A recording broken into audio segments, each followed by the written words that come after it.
Bon, bonsoir à toutes et tous. Bienvenue à cette session de l'info dont voici les titres. Meeting de remerciements et de gratitude de Marcelin Laourou aux populations de Bantais.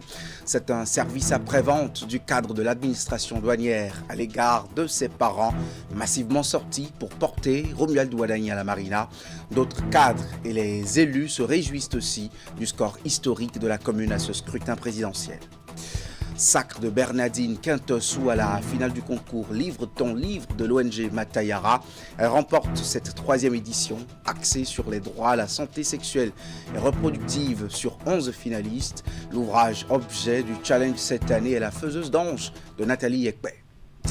Campagne tolérance zéro au travail des enfants dans les secteurs à forte prévalence. Ces secteurs dont le coup faux sont les marchés et les carrières artisanales. L'opération de lutte démarre dans le département à Koulekama par une sensibilisation des élus et autres leaders d'opinion pour le compte de cette deuxième édition.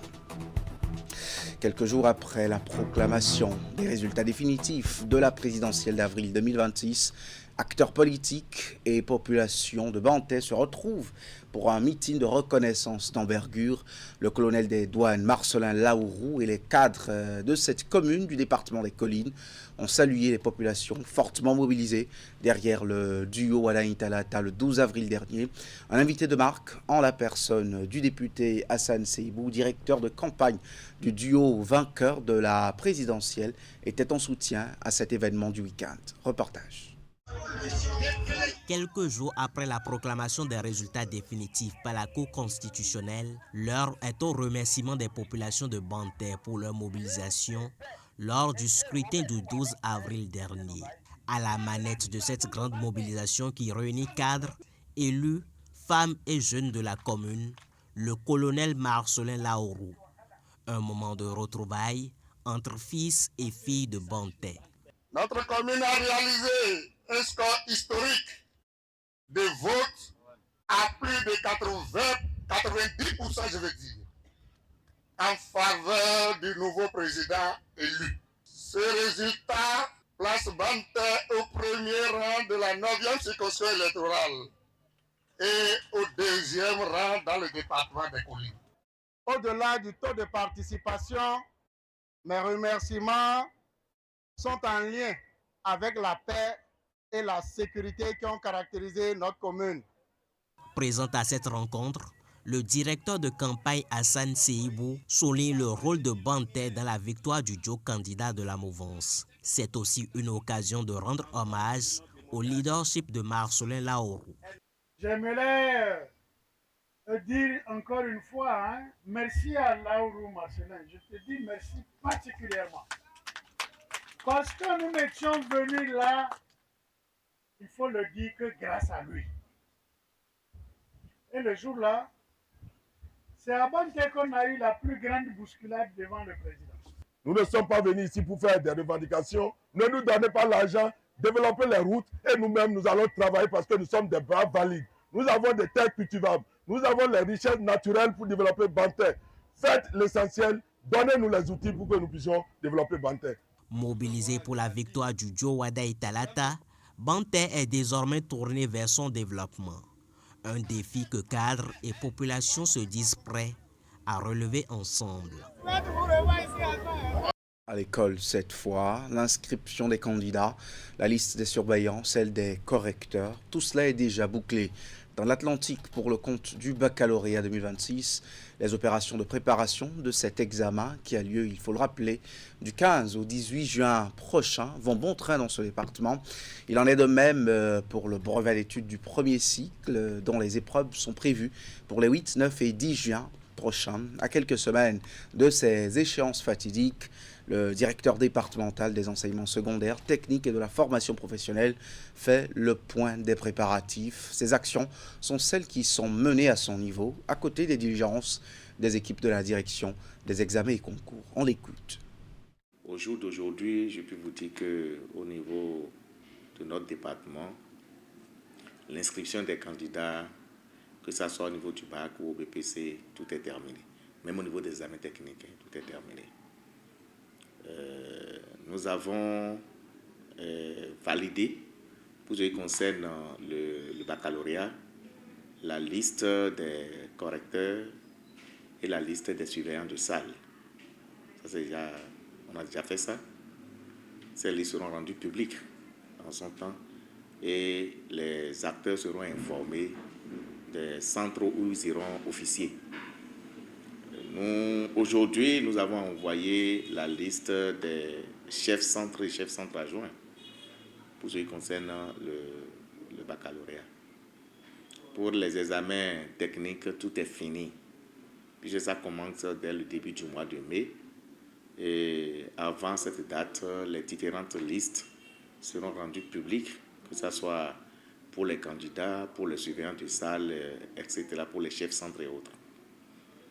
Alors, nous avons reçu déjà, toujours en respectant le planning des activités, nous avons reçu de la DEC des courriers qui nous demandent de proposer les chefs centres adjoints, les surveillants de salle, les correcteurs et les membres des différents secrétariats. Et les prochains jours, nous allons nous mettre à l'œuvre pour pouvoir libérer ces différentes listes. En gros, le planning est suivi normalement, il n'y a pas de retard. Et nous, au niveau département, nous ne pouvons rien faire en dehors de ce que celui qui tient le lead de l'organisation de ces examens nous demande de faire, parce que c'est un standard. Mathias Aromadegbe a saisi l'occasion pour lever le voile sur les astuces mises en œuvre par la direction départementale Atlantique des enseignements secondaires, techniques et de la formation professionnelle à l'effet de stimuler les apprenants ainsi que les enseignants pour des résultats éclatants. Voici un extrait de ses propos. Vous savez, s'il y a des pratiques qui marchent, on cherche à améliorer. Donc tout ce que nous avons fait l'année dernière pour avoir de bons résultats, nous continuons de faire ces choses-là et nous essayons d'améliorer ce qui est amélioré pour toujours avoir de très bons résultats.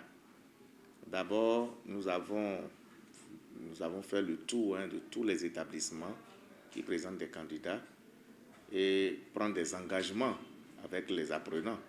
D'abord, nous leur demandons, pour ceux qui sont par exemple en troisième, on leur demande est-ce qu'ils maîtrisent le taux de réussite de leur établissement l'année passée. Il y en a qui ne maîtrisent pas, on leur rappelle ça pour dire mais votre charge cette année, c'est de tout faire pour dépasser ce taux. Et on profite de ces occasions-là pour leur donner des conseils. Les chefs d'établissement, les enseignants aussi, savent qu'ils n'ont pas le droit de descendre moins que ce qu'ils ont fait l'année dernière. Alors, pour motiver les différents acteurs à maintenir le cap, vous savez, on n'a pas les moyens pour donner de l'argent, mais même si c'est votre enfant à la maison qui pose un geste qui vous intéresse, vous dit c'est très bien, félicitations, ça le motive à toujours faire de bonnes choses. Donc, on a imaginé dans notre département une lettre de félicitations des enseignants qui réalisent de bonnes performances. J'appelle bonnes performances en tenant compte des résultats de 2 années consécutives. Tombé sur la 3e édition du concours Livre ton livre, organisé par l'organisation non gouvernementale Matayara ce week-end. Après plusieurs semaines de compétition, les finalistes se sont affrontés dans une ambiance à la fois studieuse et passionnée devant un public conquis. Entre prestations orales, défense d'ouvrages et créativité, cette grande finale a connu la présence de plusieurs personnalités. On va le voir, voici le point. 11 finalistes sont affrontés sur le podium à l'exercice oral à cette soirée qui marque la phase finale du concours Livre ton livre. Sur la base d'une thématique assez particulière, choisie de vivre avortement et liberté reproductrice à l'épreuve des croyances et traditions. Pour comprendre véritablement ce que vivent les femmes, pour comprendre ce que disent les lois et ce que la société accepte ou refuse parfois encore de regarder. Ce soir, nous ne sommes pas seulement réunis ici pour une finale, nous sommes réunis autour d'un exercice de maturité collective, j'ai envie de dire, Un exercice qui consiste à accepter que les enjeux de santé sexuelle et reproductive, de droits des femmes, d'inclusion sociale, ne peuvent plus simplement être traités à la marge du débat public.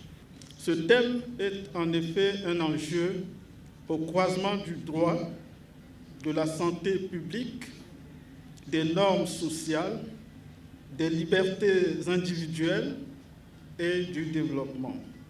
Sous les regards des membres du jury, les 11 lauréats ont livré chacun son résumé du livre imposé, La faiseuse d'ange de Nathalie Yekpen. L'initiative est appréciée par les personnalités présentes à la cérémonie.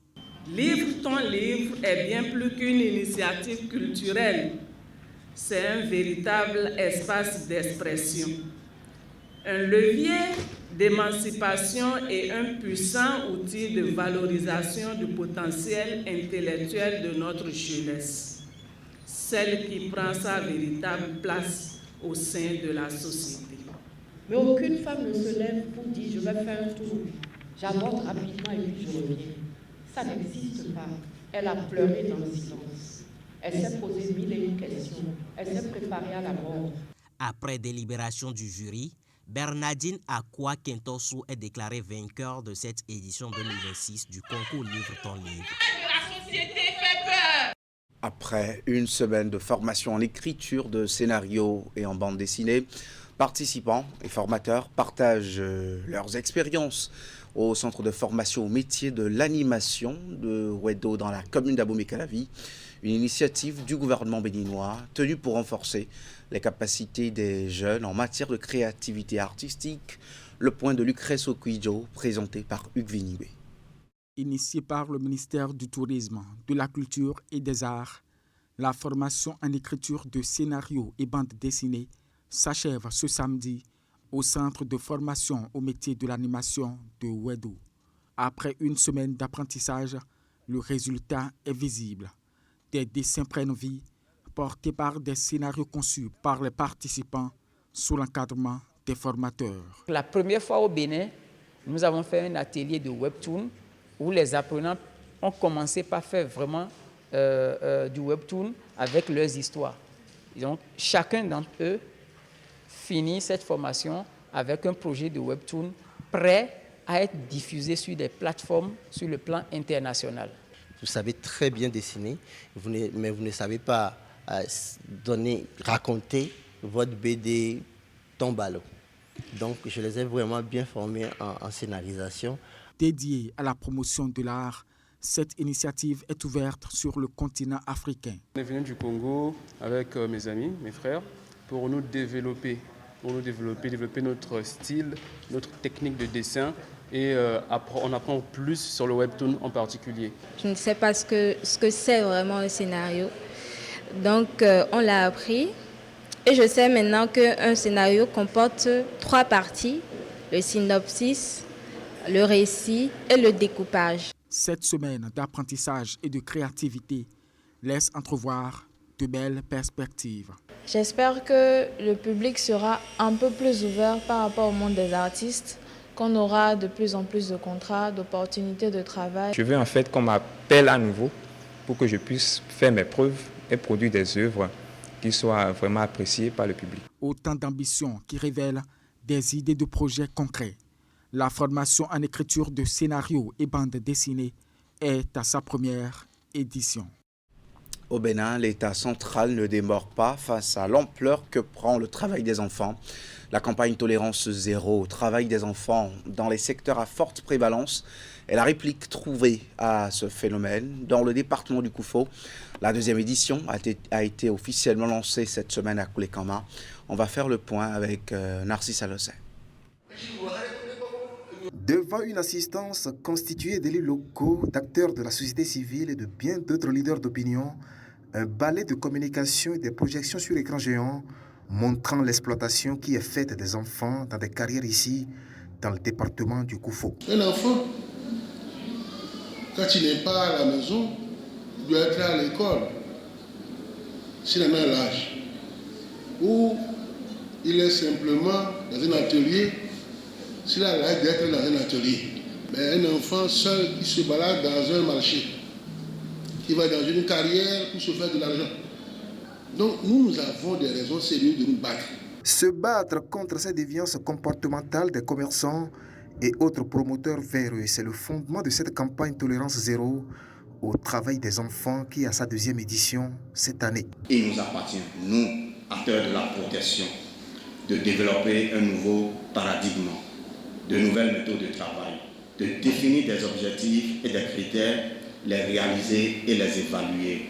C'est dans la satisfaction de ces exigences que nous donnerons souffle et vie aux enfants du département du Koufou. Des enfants dont les droits ont été défendus contre vents et marées ici l'année dernière et avec des résultats probants. La première édition de la campagne Tolérance Zéro a permis d'effectuer 58 visites d'inspection, de sensibiliser 1852 acteurs, de retirer 337 filles et 667 garçons, de référer au Ségus, SCPS et à l'ONG CUSO 932 enfants pour leur prise en charge. À tout ceci, il faut ajouter plus de 1000 contrats d'apprentissage visés. Quant aux poursuites pénales, la CAJ affiche 18, a précisé l'autorité. La bataille, a-t-elle conclu, se poursuivra cette année. À Godoma, dans la commune d'Abomey-Calavi, une voie fait parler d'elle, autant pour son utilité que pour son appellation. Cette route bitumée, située à quelques encablures de la route nationale inter-État numéro 2, est connue des riverains sous le nom Vent ou rue Talon. Eh bien, une dénomination populaire qui intrigue entre perception des habitants et des réalités historiques de ce quartier. Mais au-delà du nom, cette infrastructure facilite aujourd'hui le quotidien des usagers. Nous sommes allés à sa découverte. En voici le reportage. À première vue, une voie comme autant d'autres. Mais ici, à Godomé, à Imevo, dans la commune d'Abomey-Calavi, cette route bitumée a une identité bien particulière.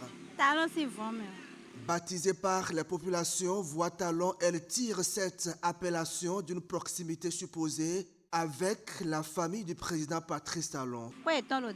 Leur famille avait une maison dans la zone et après son élection, cela a rendu la rue populaire. Pour que je puisse indiquer ma maison à quiconque que ce soit, qu'il soit du Bénin ou qu'il vienne d'ailleurs, je lui dis viens à Godomé, tu demandes la Voie Talon. Mais pour les autorités locales, l'histoire est tout autre. Le chef quartier rappelle que cette voie devrait porter le nom de Nobimé en hommage aux premiers occupants des lieux, une famille fondatrice de Godomé à Imevo. Quand ils sont venus ici, ils étaient à l'aise. C'est pourquoi ils ont donné le nom Ayemitomevo. C'est pas Voie Talon, c'est Voie Nobimé Kamayaba. Et comme la maison de monsieur le colonel Talon Fabien et à l'angle de rue là, tout le monde a situé la voie là comme Voie Talon. Sinon, c'est les Nobimé qu'on doit dire Nobimé Gamayaba. Au-delà du débat sur son appellation, les habitants s'accordent sur un point essentiel, l'impact de cette infrastructure. Il y a quelques années, cette voie était difficilement praticable, surtout en saison de pluie. Aujourd'hui, elle fluidifie la circulation, facilite l'accès aux habitations, aux commerces et aux services de santé environnants. On côtoyait les déchets avec les risques de glissade. Avant son élection, il avait promis faire la voie et il l'a fait effectivement et tout est propre maintenant.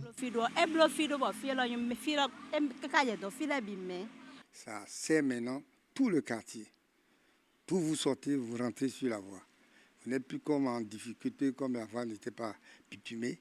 On avait trop de difficultés dans le quartier. Qu'on l'appelle Voie Talon ou Voie Nobimé, cette route s'impose aujourd'hui comme un axe vital pour la population de Godomé. Et on le précise, l'adressage, la dénomination des rues et des espaces publics est une compétence qui relève du pouvoir local conformément aux lois sur la décentralisation au Bénin. Il s'agit des conseils municipaux pour les villes à statut particulier ou des conseils communaux dans les autres villes. Le numérique béninois bascule dans une nouvelle dimension. Move Africa vient d'officialiser le déploiement de sa 5G, marquant un tournant technologique majeur au Bénin.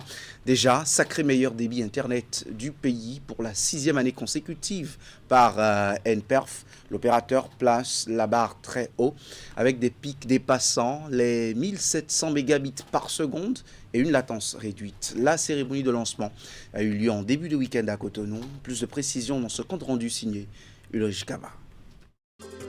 Move Africa lance officiellement sa 5G au Bénin, un tournant majeur pour le paysage numérique national.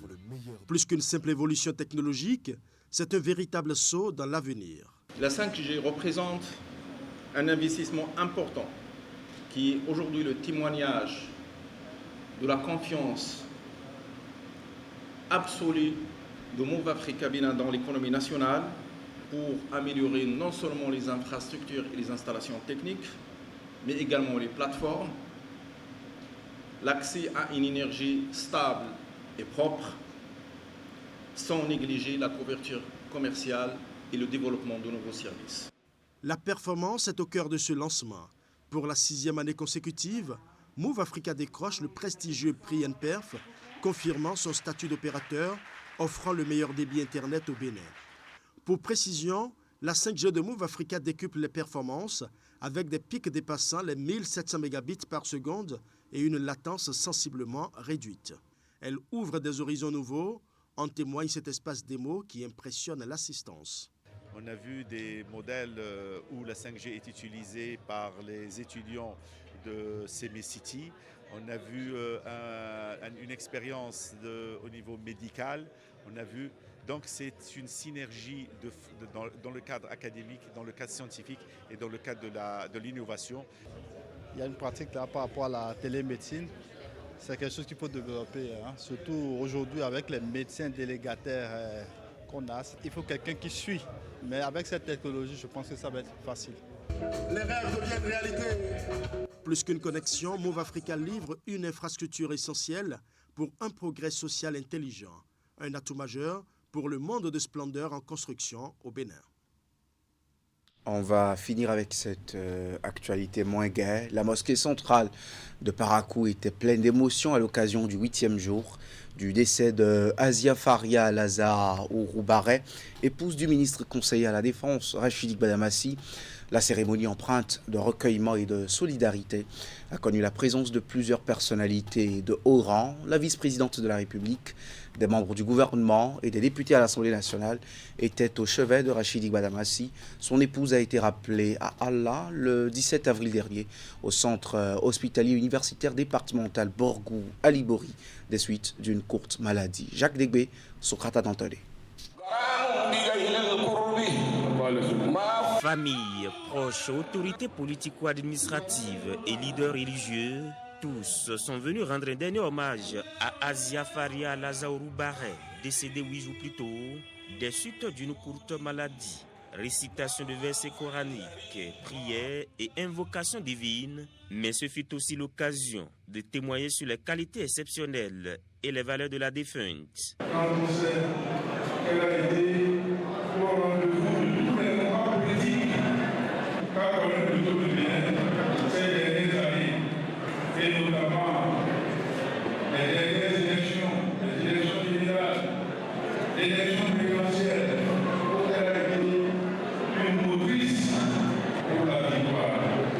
On se dit, pourquoi maintenant? Une femme humble, battante et qui sait reconnaître la valeur de l'humain.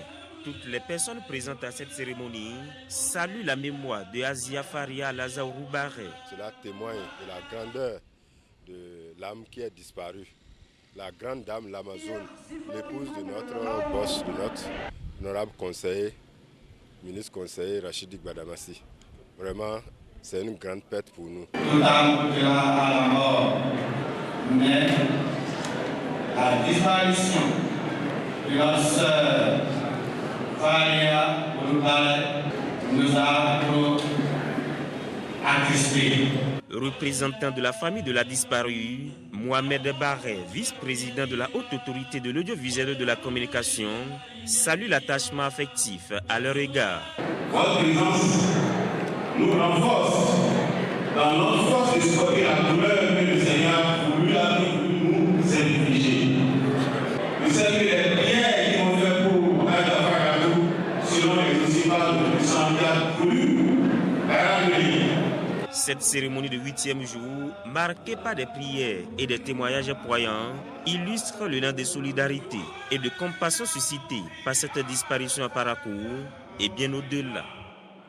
Merci d'avoir suivi ce journal qui est maintenant terminé. Le septennat, un mandat à l'épreuve des réformes politiques et de la trêve, c'est le sujet de discussion de l'info continue tout à l'heure à 20h précise. Merci d'être là.